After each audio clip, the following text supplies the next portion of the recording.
cuma perut kecepet ya.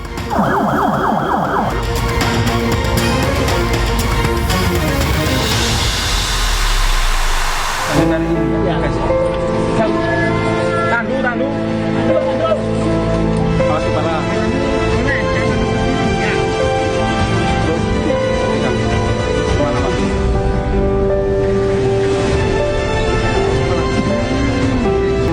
Nggak ada ya, cuma perut kecepet ya. Di sebelah kiri sih. Ya. Haikal. Kamu yang sakit apa, Nak? Semuanya sakit. Oke, semangat ya. Sabar. Sabar ya. Sabar ya, Nak ya. Nah, aku Ajis dari Rescue Surabaya ya. Sabar ya, ini usaha.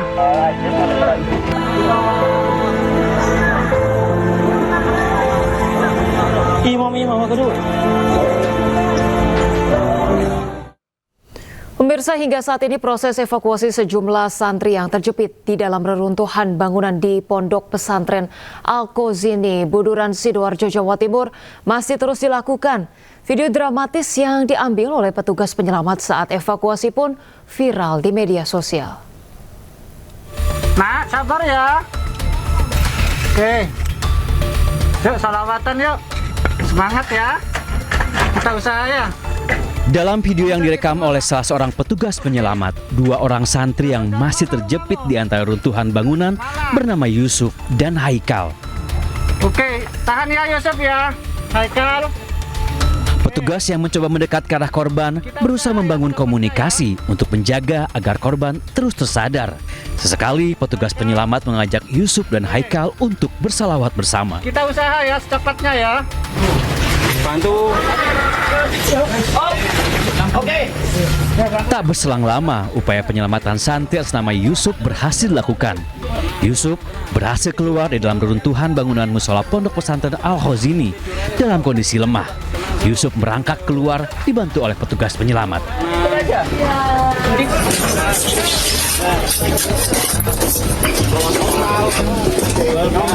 Sementara itu Haikal, salah seorang santri yang juga terjepit reruntuhan dengan lokasi yang tak jauh dari Yusuf, juga berhasil dievakuasi tim penyelamat.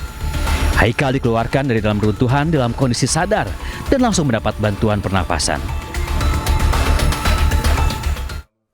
Pemirsa, usai video evakuasi Syekh Lendra Haikal menjadi viral, kini korban selamat dari reruntuhan bangunan Ponpes Al-Khozini dirawat di RSUD Sidoarjo. Dari keterangan sang ibu, ketahanan fisik Haikal tak lepas dari kebiasaan puasa sejak kecil.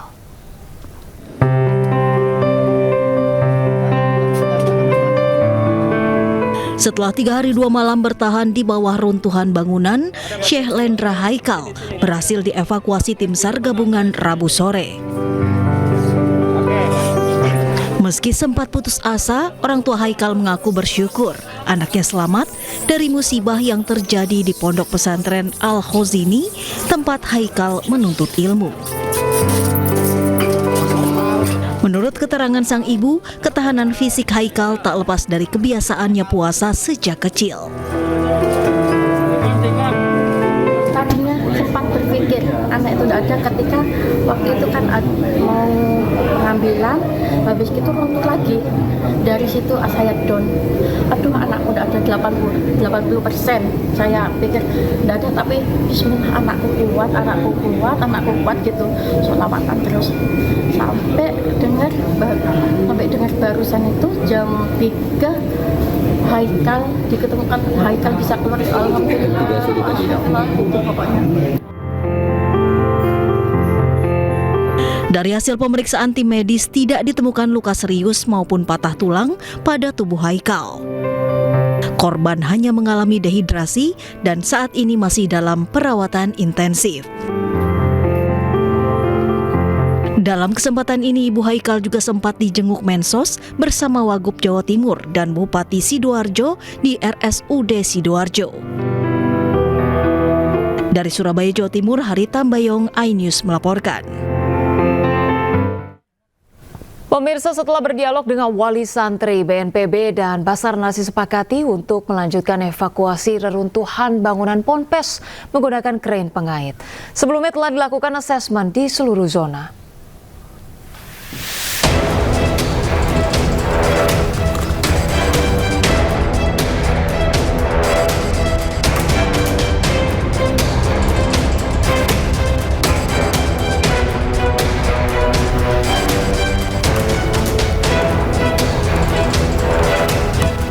BNPB gelar rapat koordinasi dengan wali santri terkait rencana operasi evakuasi korban selanjutnya. Asesmen kembali dilakukan untuk menjelaskan kondisi lokasi kejadian, termasuk tidak tanpa kehidupan di lokasi. Rencana akan dilakukan evakuasi puing-puing, apakah masih ada korban yang masih hidup. Rapat digelar tertutup. Dalam rapat juga dibahas soal tes DNA keluarga untuk dicocokkan dengan korban.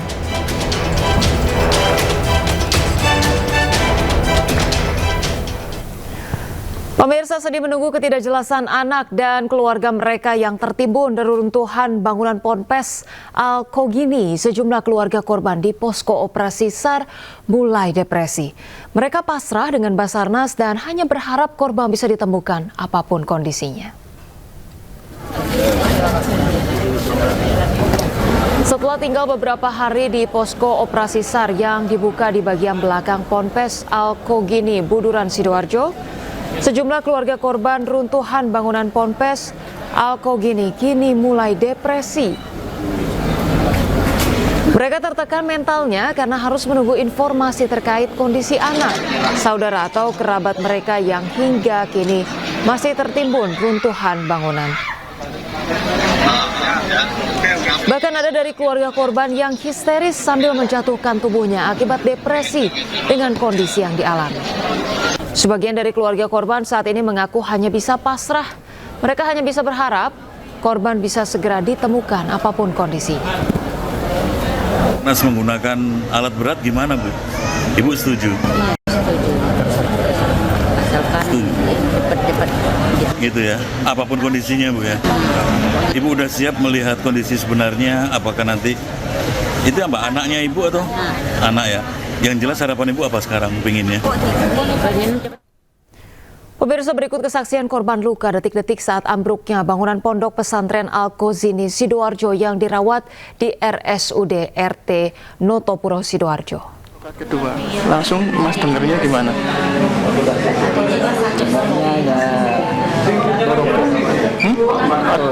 Ada gemuruh gitu. Pertama ada semacam batu. Ternyata sampai tadi pagi tidak ada.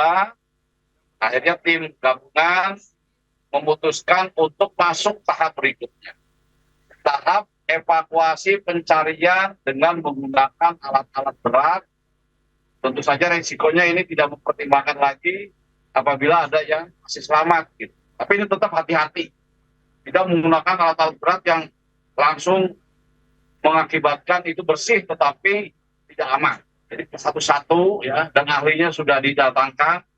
Ada 212 orang yang sekarang bekerja di situ, gabungan ya, ada dari TNI, Polri, dari ITS, dari teknik sipil, orang-orang yang punya pengalaman dalam melaksanakan evakuasi terhadap gedung yang utuh yang di situ ada korban. Ya, sebenarnya kalau nggak ada korban, gampang evakuasi. Sebelumnya kami sudah berdiskusi dengan masyarakat yang terdampak. Ada beberapa yang langsung sedih, tapi tidak ada satu keluarga pun yang meminta kami melanjutkan pencarian terhadap korban yang itu. Ya, jadi mereka sudah memutuskan agar kami aparat ini segera melakukan evakuasi terhadap korban secara menggunakan alat-alat. Ya. Dan untuk memperkuat, kami membuat berita acara yang ditandatangan oleh wakil dari warga masyarakat yang ada keluarganya di situ. Ya, ini juga menjaga bahwa kami tidak bertindak sesuai keinginan sendiri. Kami sudah tawarkan kalau Bapak Ibu warga masyarakat yang keluarganya jadi korban, kalau meminta kami untuk mencari seperti kemarin secara manual, satu-satu untuk mencari yang selamat, kami akan lakukan. Tapi dari suara bulat, mereka menyatakan sudah cukup Pak. Sudah cukup karena sudah 3 hari, Sekarang tolong itu segera dievakuasi menggunakan alat berat. Dan apabila ada jenazah ditemukan, segera dilakukan pengurusan sebagaimana mestinya sesuai agama dan kepercayaan. Nah, sehingga rekan-rekan media sekalian, sekarang itu tahap yang kita lakukan. Sampai kapan? Sampai bersih, sampai semua korban itu ditemukan, dan kita sudah punya datanya. Sekali lagi, apakah 59 atau tidak, kami belum tahu. Ya, sekali lagi kami mudah-mudahan tidak sebanyak itu. Mungkin nanti rekan-rekan media menulis pun seperti itu. Jangan belum sudah disampaikan bahwa yang korban 59 orang. Ya, kita punya Tuhan, kita pasti percaya keajaiban. Mudah-mudahan tidak seperti itu. Mungkin itu ya yang ingin saya tambahkan dalam kesempatan ini. Dan kami kembalikan kepada Bapak Menko, barangkali dibuka pertanyaan dari rekan-rekan media, mungkin kami siap menjawab. Itu Bapak Menko. Mas, kedatangan. Ya. Terima kasih. Assalamualaikum warahmatullahi wabarakatuh. Kemudian Pak Menko. Jadi justifikasi kenapa metode short space atau fase penyelamatan ini kita alihkan ke fase pengambilan kebutuhan adalah pertama seperti yang disampaikan oleh Kapolda, sudah 3 kali kami melakukan reassessment. Reassessment pertama kami lakukan di pukul 23.30 sebelum kami karena kami berharap semua itu harus clear, tidak boleh ada satu orang pun yang di luar dari petugas yang melakukan scanning, karena alat ini daya tangkapnya bisa sampai 50 meter radiusnya dari alat. Jadi kalau ada orang beraktivitas itu akan tertangkap di dalam detektor, dan ini akan membuat kita multitafsir menganggap bahwa ada yang hidup, padahal itu orang lain yang ada di sekitar. Jika kami minta itu clear semua. Kemudian fase yang pertama nihil. Kita menggunakan 2 pendekatan. Yang pertama adalah pendekatan secara manual, yaitu pendekatan dengan pemanggilan atau hailing method. Kita panggil, kita cari keliling, kemudian setelah itu editing mundur, kita ganti dengan alat search cam. Dari semua titik, dari semua sektor kita search cam dengan menggunakan fleksibel yang dia memiliki jangkauan bisa sampai 5 meter, yang bisa masuk ke dalam celah-celah dan kebutuhan. Keluarannya adalah video recording. Lalu kemudian peralatan yang kedua adalah wall scan Saver 400. Ini adalah peralatan ditempel di dinding. Kemudian radius scanningnya itu 120 derajat dengan jangkauan terjauh sampai 20 meter. Dia bisa passing through tembok, bisa lewat menembus tembok. Indikator yang ditangkap adalah 2. Pertama, life sign, tanda-tanda kehidupan dari denyut nadi, kemudian dari panas tubuh, dan juga dari pergerakan. Lalu kemudian yang kedua adalah jumlah yang bergerak. Kalau yang tanda kehidupan dalam bentuk signal, ya dalam bentuk grafik, tetapi kalau jumlah orang dalam bentuk koding warna. Kalau misalnya di dalam ada 5 saja memberikan gerakan halus dan dia tersebar, maka akan kurang 5 koding warna. Sehingga alat ini akan lebih spesifik, bisa memfilter berapa banyak gerakan yang ada di dalam. Karena pada saat kita scanning, sebelum alat ditangkap, kita berikan instruksi dengan penguat bahwa mereka kalau bisa bergerak, lakukan gerakan kecil, agar kami bisa melakukan scanning. Itu kami beri instruksi. Jadi bukan kami masih bawa alat di medium, tidak. Tapi kami kasih instruksi kepada orang yang di dalam, mudah-mudahan kami bisa memberikan respon balik dari scanning tersebut. Lalu kemudian peralatan ketiga adalah multi-search scanning. Peralatan ini bekerja dalam versi 2. Yang pertama adalah visual, yang kedua adalah seismic motion atau gerakan halus yang ada di solid surface atau di permukaan keras. Bisa dia ketuk seperti ini sudah bisa ditangkap alat itu, dan nanti akan terlihat di monitor dia posisinya berapa jauh dari jarak dan spektor ataupun sudutnya itu berapa jauh dari alat, jika kita bisa plotting di mapping di side sketch collapse building. Lalu kemudian ini fase cara kami melakukan scanning. Lalu kemudian fase kedua, reassessment kami laksanakan di pukul 02.00 di tanggal 2 Oktober, artinya tadi dini hari. Hasil pencarian tetap nihil. Lalu kemudian kami menvalidasi kembali, berharap ada jam 7.00 tadi, kami juga lakukan kembali scanning. Namun hasilnya nihil. Kami sudah lakukan kepala Basarnas dan dari kepala Basarnas sudah dengan keadaan, kemudian dilakukanlah rapat konsolidasi tingkat pimpinan untuk mengambil langkah-langkah selanjutnya dan berikutnya sudah disampaikan oleh kepala badan. Kurang lebih demikian yang kami sampaikan justifikasi kenapa dari rescue phase kemudian kita ke crane phase, bolehlah kita bisa sampaikan crane phase fase craning. Jadi kita menggunakan crane, tidak menggunakan dozer. Satu-satu seperti tadi disampaikan oleh kepala badan, diangkat dulu puing-puing yang tidak terkoneksi. Setelah yang terkoneksi selesai, diambil blok-blok tapi yang kurang dari 5 ton. Kalau dia lebih dari 5 ton, maka akan proses cutting. Setelah diangkat satu blok, maka akan di-assessment apakah ada target dalam pencarian di lokasi. Kalau tidak ada, lanjut fase berikutnya mengangkat lagi. Angkatan benda yang besar akan dilakukan angkat terus tidak ngecek. Jadi setiap kali ngangkat ada perubahan struktur, maka kita lakukan assessment kembali apakah ada target yang dicari dalam atau tidak sampai proses ini selesai. Dan kami sampaikan 7 orang yang ada di sektor A2 posisinya berada di lantai dasar. Dan itu posisinya di bawah himpitan balok besar. Tidak bisa dievakuasi kalau tidak struktur atas ini diangkat. Itu yang pertama. Yang kedua, kenapa ini segera berpindah? Karena apa? Fase dekomposisi, pembusukan. Ya, busuk itu dari fase 1 kurang dari 12 jam.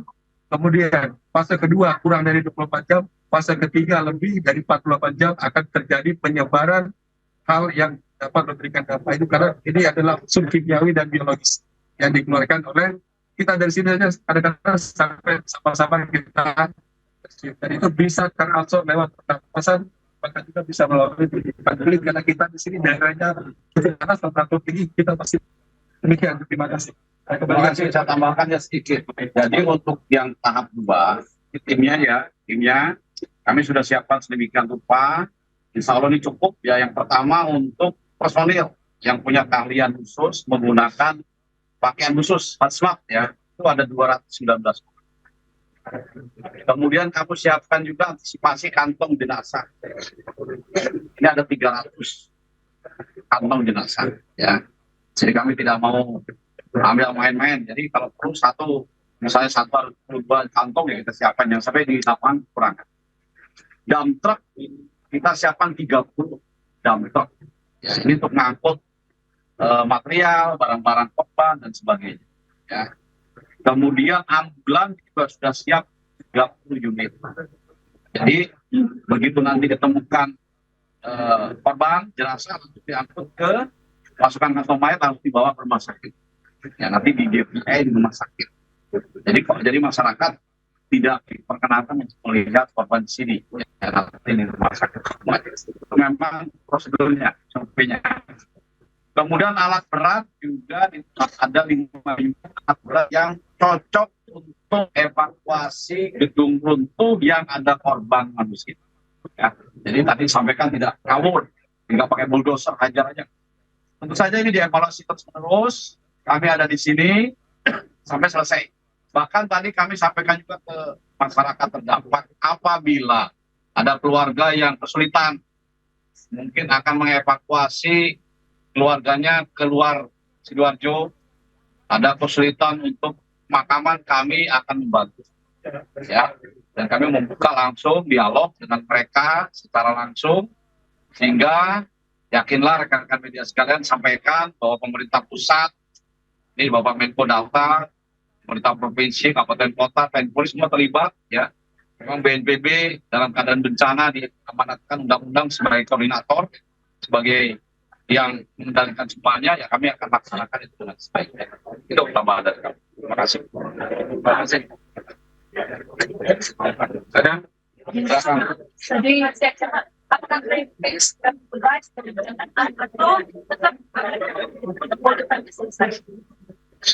Kegiatan sudah mulai. Sudah dimulai. Jadi begitu tadi.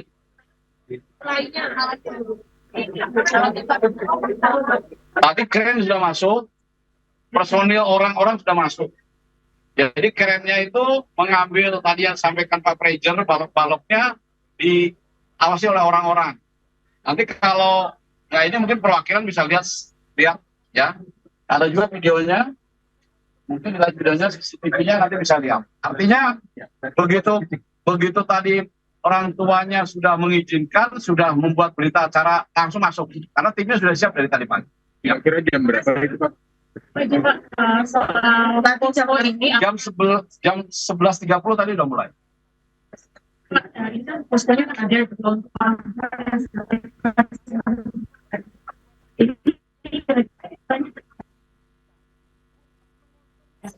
fase yang kita karena panas dan misalnya.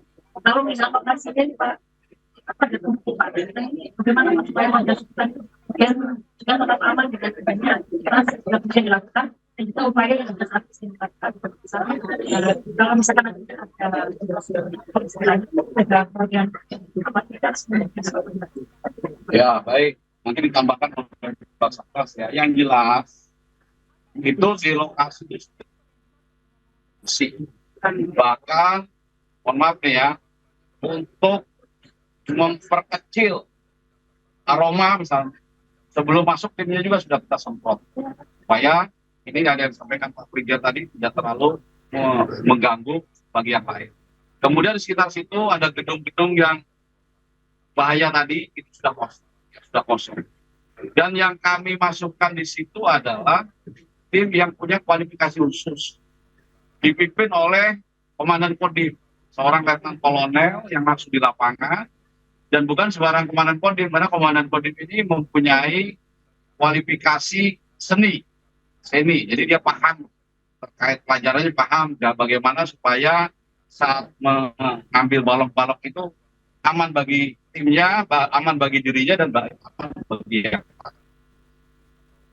masyarakat. Ini udah 3 hari ya mereka bertahan di sini.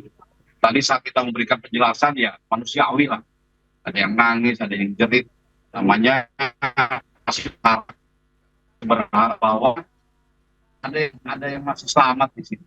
Tapi tentu saja kita juga harus menyampaikan kebenaran.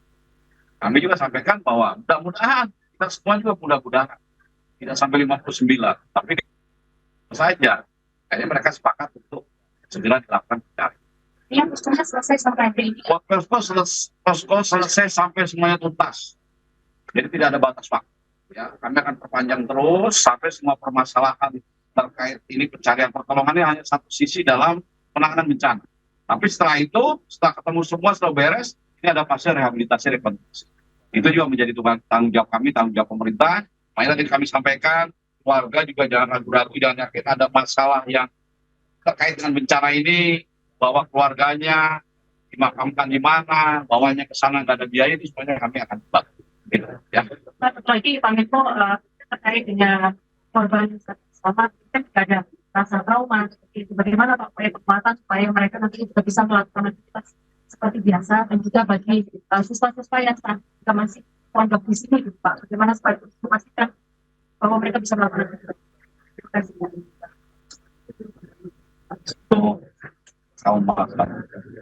Jadi kami akan tetap kepala BNPB ya, kepala BNPB yang lead dan kemudian akan merumuskan tindak lanjutnya.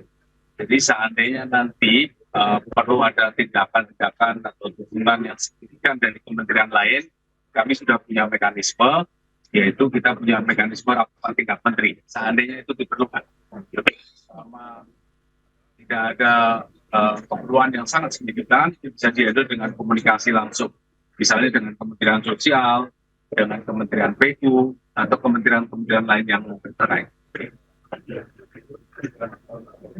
Ada lagi?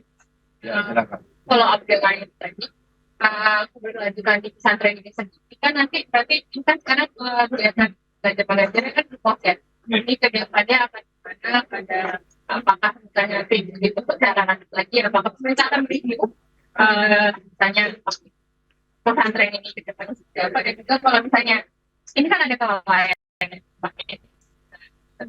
apakah misalnya pemerintah ini dari sisi hukumnya, pidananya seperti apa Pak? Juga ada pikiran hukum Pak?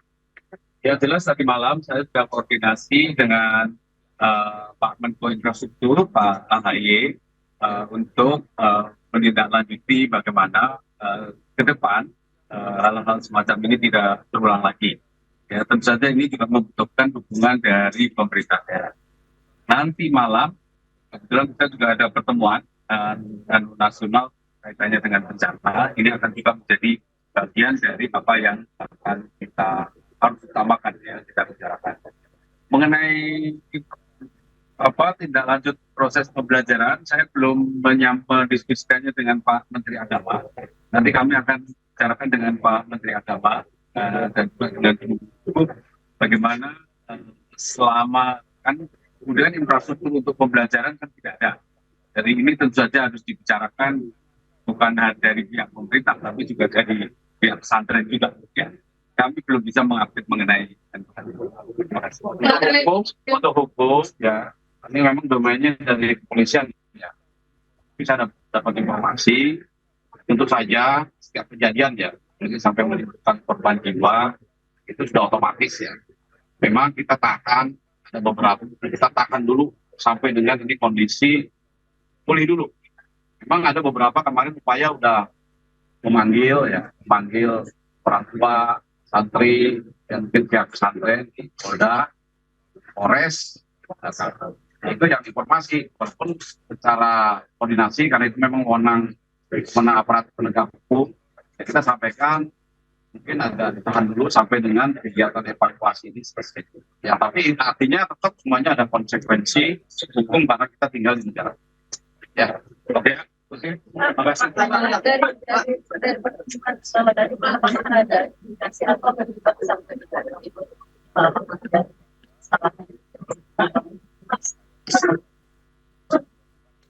Dari kami karena sudah menangani tanggap darurat ya, karena kami tidak mendalami penyebabnya dulu.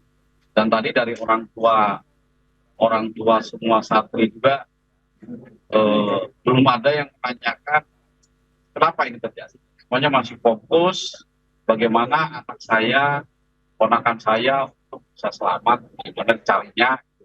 Jadi kami belum bisa menjawab itu. Tentu saja tadi kan Pak Menko juga sudah menyampaikan dengan Kemenko Infrastruktur ini pasti akan dalam gimana penyebabnya. Kita tidak bisa terus memvonis dengan mata telanjang. Jadi salah kan, ilmu kita nggak di situ gitu. Ya, nanti silakan tanya ke Pak. Ya.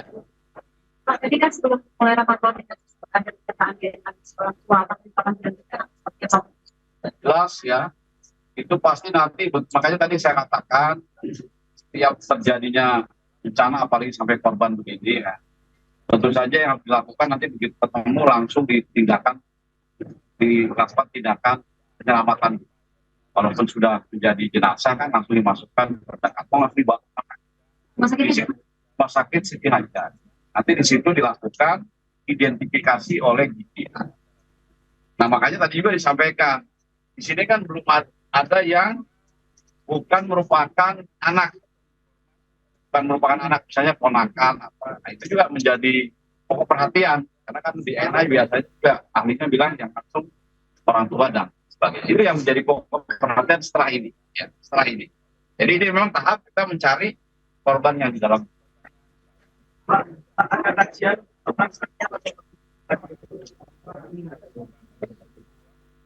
Kajian dari bangunan. Jadi takutnya klaimnya ya memang kalau secara itu kan kita pakai mata telanjang ya. Kita mata telanjang memang bukan audit, audit dan nempel gitu. Makanya itu untuk supaya tidak berakibat yang lain itu sementara kosong. Ya kita masih fokus ke dasar carian, bertolong. Belum lakukan. Lagi ini kan dalam hasil training akan dilakukan evaluasi. Evaluasinya akan seperti apa? Apakah setiap angkat satu kebutuhan akan dievaluasi berupa setting atau apa? Lalu apakah malam juga akan ada pekerjaan karena berkaitan dengan pencahayaan? Baik. Scanning seperti disampaikan tadi, kita asesmen ya, bukan scanning, tapi asesmen kita hanya menggunakan NGO ya dari kali itu akan deteksi karena kita ingin prosesnya juga lebih cepat karena sebagai kita yang tidak tepat tetapi kan kita membutuhkan waktu karena dampak yang dituju tadi yang di bawah sudah pasti ini tidak butuh waktu segera dipindahkan.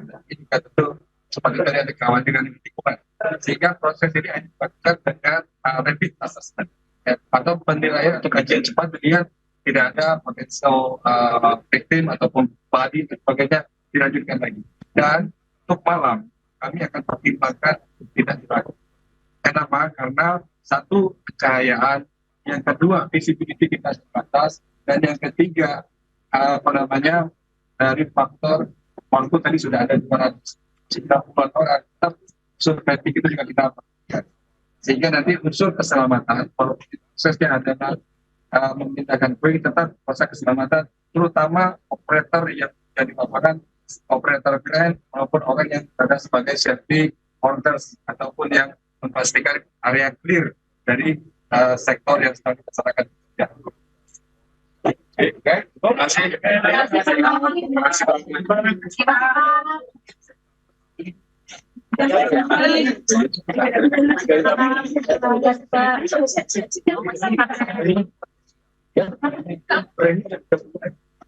Ini ada 5 yang kantor kayak 30. Oke, Core Live monitor.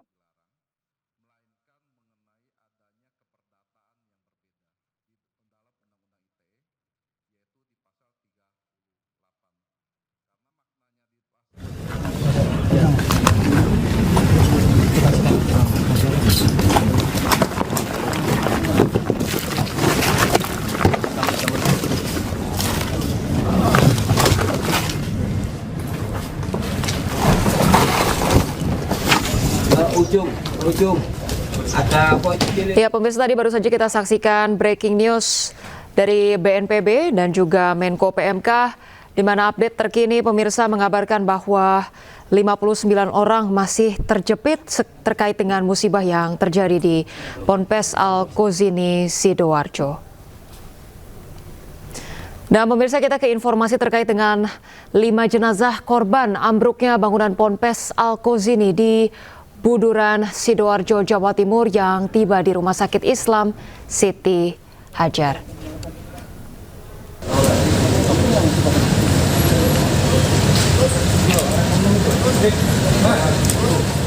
Jenazah kelima korban ambruknya gedung pondok pesantren Al-Kozini tiba di Rumah Sakit Islam Siti Hajar dengan menggunakan mobil ambulan. Kedatangan jenazah ini merupakan yang kedua kalinya pada hari ini. Selanjutnya, jenazah yang belum diketahui identitasnya ini langsung dibawa ke ruang jenazah untuk dilakukan proses identifikasi. Sementara di sudut lain, suasana postmortem mulai didatangi orang tua santri yang mencari kepastian keluarga mereka yang menjadi korban. Bahkan sempat terjadi ketegangan antara petugas dengan keluarga korban yang penasaran dan berusaha masuk ke area ruang jenazah untuk melihat jenazah.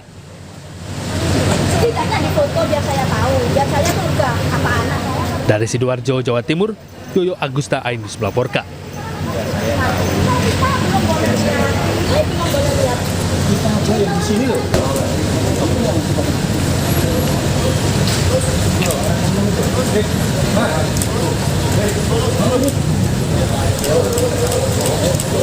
Ada pemirsa, inilah situasi. Baik pemirsa, untuk mengetahui informasi terkini kita sudah terhubung dengan rekan Hari Tambayong di Ponpes Al-Kozini dan Nur Syafi di RSUD Notopuro, Sidoarjo, Jawa Timur. Kita ke Hari Tambayong terlebih dahulu. Baik Hari, bagaimana proses evakuasi hari ini? Ya, terima kasih Ocha. Tadi sempat sebelum melakukan evakuasi sudah ada rapat koordinasi antara BNPB, kemudian Basarnas, dan juga tadi sudah hadir Menko PMK Pak Pratikno. Dan dari kesepakatan memang di dalam rapat hampir semua keluarga menyepakati untuk dilakukan evakuasi, dan ada beberapa yang memang tidak sepakat karena menyatakan bahwa kemungkinan masih hidup untuk keluarganya. Namun karena dari sebagian besar menyatakan sepakat, akhirnya sepakati hari ini kren sudah masuk untuk melakukan evakuasi, dan petugas juga secara berhati-hati untuk melakukan evakuasi. Tadi beberapa dari warga atau wali santri sempat ada yang menangis, kemudian shock, tapi BNPB maupun Basarnas sudah memberikan penjelasan bahwa ini memang harus dilakukan karena sudah tidak ada tanda kehidupan di setiap zona yang saat ini sudah mulai dievakuasi oleh alat berat seperti krain. Begitu aja. Baik, Hari, apakah kemudian apa saja kendala yang kini masih dihadapi oleh tim SAR ataupun relawan dalam proses evakuasi? Benar tidak ada kendala, namun secara berhati-hati tim Basarnas dan BNPB tentunya melakukan pengangkatan batu yang besar-besar. Memang bangunan material yang besar ini harus diangkat secara berhati-hati dengan keren, karena tadi sudah dijelaskan lebih dari 5 ton itu kan berbahaya karena mungkin akan membahayakan material itu sendiri akan jatuh. Namun pihak tim BNPB kemudian Basarnas sudah berhati-hati melakukan kegiatan evakuasi ini. Baik. Hari, kemudian apa saja kini yang menjadi perhatian utama para tim di lapangan untuk beberapa saat ke depan? Untuk perhatian utama adalah memang persiapan untuk tadi sudah dilakukan evakuasi, alat-alat berat sudah masuk, kemudian tidak menggunakan evakator karena alat berat tersebut bisa membahayakan dan tidak sesuai dengan nanti akan dilakukan oleh tim Basarnas maupun tim BNPB. Hanya menggunakan dengan crane atau pengait material-material yang akan diangkat untuk menghindari terjadinya kekuatan yang harus dilakukan agar tidak jatuh material tersebut. Begitu. Tidak ada kendala, misalnya saat ini sudah berlangsung untuk memulai pengangkatan material-material yang besar-besar menimpa di Pondok Pesantren Al-Ghazini. Begitu, Pak. Baik. Hari, kami ingin konfirmasi kembali apakah hingga saat ini sesuai laporan yang sebelumnya 59 orang yang kemudian masih terjepit dan masih dalam upaya untuk proses evakuasi. Apakah betul jumlahnya 59, Hari? Memang dari tim Basarnas mengatakan begitu. Tetapi di lapangan juga banyak informasi bahwa sebenarnya awal kan ada 61 orang yang dinyatakan. Namun itu juga belum tahu kebenarannya karena tim SAR dan Basarnas juga melakukan teknik sendiri untuk melihat apakah jumlah tersebut sesuai atau tidak. Karena ada teknik-teknik untuk memberikan mengetahui tempat di mana korban itu berada. Begitu, Ocha. Baik. Hari ini kemudian bagaimana para petugas ini mengupayakan agar kemudian para korban yang masih terkendala ini bisa masih mengupayakan kesadarannya. Apa saja yang dilakukan oleh para petugas, Hari? Ya, petugas sudah melakukan pendekatan untuk keluarga yang memang mereka inginnya keluarganya masih hidup, begitu. Namun berikan jelasan bahwa ada fase-fase tersendiri, ada 24 jam, kemudian sampai di atas 3 hari itu biasanya 70 jam itu biasanya manusia itu tidak akan bertahan dan akan dipastikan akan berpengaruh dengan nyawanya. Begitu, Ocha. Baik, Hari, kondisi terkini dari keluarga yang masih menantikan para anggota keluarganya yang masih terjebak ini seperti apa? Kabarnya informasinya ada beberapa orang yang kemudian sangat depresi, kemudian juga kondisi kesehatannya seperti apa ini mereka-mereka yang masih menantikan keluarganya? Ya, tadi setelah melakukan rapat koordinasi di tenda BNPB, memang ada beberapa keluarga dari mereka shock ya, mengingat keluarga mereka belum bisa ditemukan. Dan memang sebagian besar dari keluarga korban ini inginnya dipercepat untuk segera dievakuasi. Namun dia juga tidak bisa memberikan keterangan kepada Basarnas bahwa ini memang harus dilakukan, dan Basarnas akhirnya menyerah, silakan untuk dilakukan evakuasi secepatnya. Dan mereka juga saat ini masih bertahan di sekitar tempat robohnya bangunan Pondok Al-Ghazini yang kondisi ini yang saat ini masih dilakukan evakuasi oleh alat berat. Begitu, Pak. Baik, terima kasih Hari melaporkan langsung dari Ponpes di Sidoarjo. Kita ke Nur Syafei. Baik, selamat siang Nur, bagaimana kondisi dari para korban terluka saat ini? Ya, terima kasih. Saya sekarang berada di Rumah Sakit RSUD Notopuro Sidoarjo, Jawa Timur. Saya sekarang berada di depan dari IGD Rumah Sakit. Saat ini data saya peroleh dari rumah sakit 45 orang santri yang masuk ke RSUD Notopuro ini santri dinyatakan membaik dan sudah dipulangkan, 13 masih dirawat dan 2 santri meninggal dunia. Hingga saat ini ke-13 santri itu masih dirawat di Rumah Sakit Toto Puro Sidoarjo, dan saat ini ada 3 santri yang sedang menjalani operasi. Di antaranya ada yang terpaksa diamputasi karena tulangnya rusak, terus luka otot, luka kepala, dan gegar otak. Itu aja. Baik. Nur, ini apakah kemudian terkait dengan mereka yang masih melakukan perawatan sejauh ini, apakah kemudian kondisinya masih dikatakan oleh pihak medis ini masih akan menuju pemulihan dalam waktu cepat atau seperti apa? Ya, karena posisi kita terbatas ya, hanya di luar dan mendapat informasi dari pihak rumah sakit, jadi kita hanya mendapatkan informasi 3 orang. Tadi yang saya sebutkan saat ini sedang 1 amputasi, terus luka gegar otak, itu luka otot, itu sedang jalan operasi saat ini. 3 orang santri dari 13 itu sekarang 3 orang berjalan operasi. Itu aja. Baik. Terkait dengan korban meninggal, ini berarti sejauh ini terkonfirmasi tidak bertambah ya, Nur, ya, hanya 5 orang yang kemudian harus meninggal dunia atas kejadian ini? Ya, 2 yang didata dari sini ya, 2 orang santri yang dinyatakan meninggal dunia di Madura dan Bangka Belitung, dan 2 lagi tadi malam itu di Rumah Sakit Siti Hajar, itu warga Surabaya semuanya, dan 1 dimakamkan di Jember, 1 di Surabaya. Jadi data sebenarnya 40, kemarin tadi malam itu datang 5 korban lagi yang masuk. Itu aja. Baik. Nur, ini bagaimana kemudian apakah para korban yang hingga saat ini masih melakukan perawatan di rumah sakit, apakah kemudian ada sejumlah anggota keluarga yang hingga saat ini menantikan mereka atau seperti apa?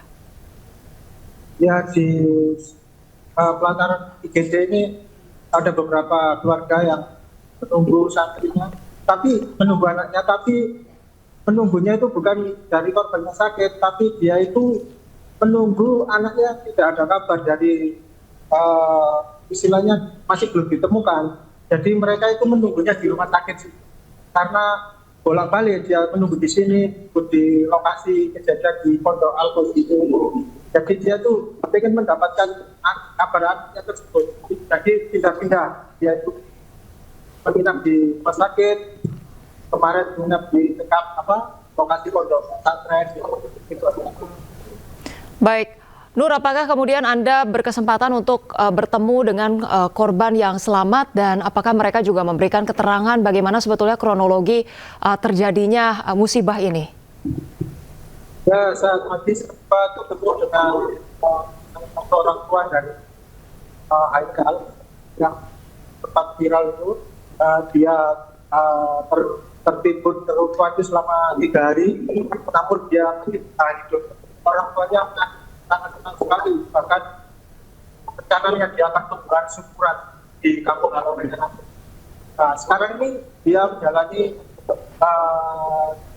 perawatan di Rumah Sakit Toto Puro ini karena luka otot di bagian punggungnya itu. Ya. Baik. Nur, ini kami juga mendapatkan informasi terkait dengan kabarnya Ketua Kelompok Fraksi atau Kapoksi Komisi 7, ini Bambang Haryo, kemudian meninjau para korban dan berbicara mengenai terkait dengan santunan dan penanganan medis. Ini apakah kemudian Anda mendapatkan update-nya? Ya, saat ini dari pagi tadi masih belum ada di rumah sakit. Mungkin Bapak Bambang Haryo di rumah sakit yang Siti Hajar dan 1 ini. Kalau di sini masih belum ada dari pihak komisi. Ya, baik. Kemudian Nur, apakah kemudian juga Anda mendapatkan informasi terkait penanganan terkini? Apakah ada sejumlah korban yang kemudian akan segera pulang dan kembali menemui keluarganya? Ya, saya tadi sempat ketemu dengan direktur pihaknya belum memberi keterangan soal adanya pasien yang datang saat ini baik dipulangkan. Namun dia memberikan keterangan bahwa di hari ini ada 3 santri yang menjalani operasi itu karena kondisinya sudah kayak tulangnya itu sudah rusak atau ketimpa reruntuhan, jadi terpaksa hari ini harus dioperasi. Dan satunya operasi di kepala karena kepalanya banyak dan bertimbun dari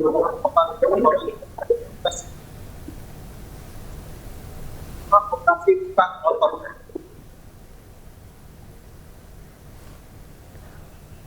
Ya, baik Nur, kemudian apakah kemudian ada update terkini juga terkait tadi Anda katakan ada sejumlah 3 pasien yang akan segera melakukan penanganan operasi. Apakah kemudian ada update terkini bagaimana kemudian kondisi tersebut masih akan sangat mungkin dilakukan pemulihan secara menyeluruh ataukah kemudian kondisinya sudah sangat kritis? Ya, hingga saat ini 3 orang sakit tersebut masih untuk kabar dia itu sudah selesai operasi atau kondisinya seperti apa, pihak dari rumah sakit atau Sidoarjo ini masih belum bisa memberikan keterangan. Jadi kita menunggu keterangan dari pihak sakit kondisi ketika santri yang dalam operasi tersebut, apakah mereka sudah selesai operasi atau masih menjalani atau mana, kita masih belum dapat informasi. Baik, Nur, kemudian terkait dengan pemerintah yang akan menanggung terkait dengan biaya rumah sakit korban Ponpes runtuh di Sidoarjo, Anda sudah mendapatkan informasi terkini atau tanggapan dari keluarga korban? Nah, hingga saat ini belum dapat keterangan soal itu ya, cuman ada beritanya soal semuanya itu ditanggung dari Pemprov Jawa Timur. Dan bentar lagi infonya Ibu Gubernur Jawa Timur akan mengunjungi RSUD Notopuro ini. Jadi nanti kita dengar keterangannya apakah itu memberikan santunan full ke semua korban atau gimana, nanti kita carikan informasi ke Ibu Gubernur yang rencananya di sore ini akan datang RSUD Notopuro di Sidoarjo. Oke. Baik, terima kasih Nur Syafi melaporkan langsung dari RSUD Notopuro Sidoarjo. Selamat bertugas kembali.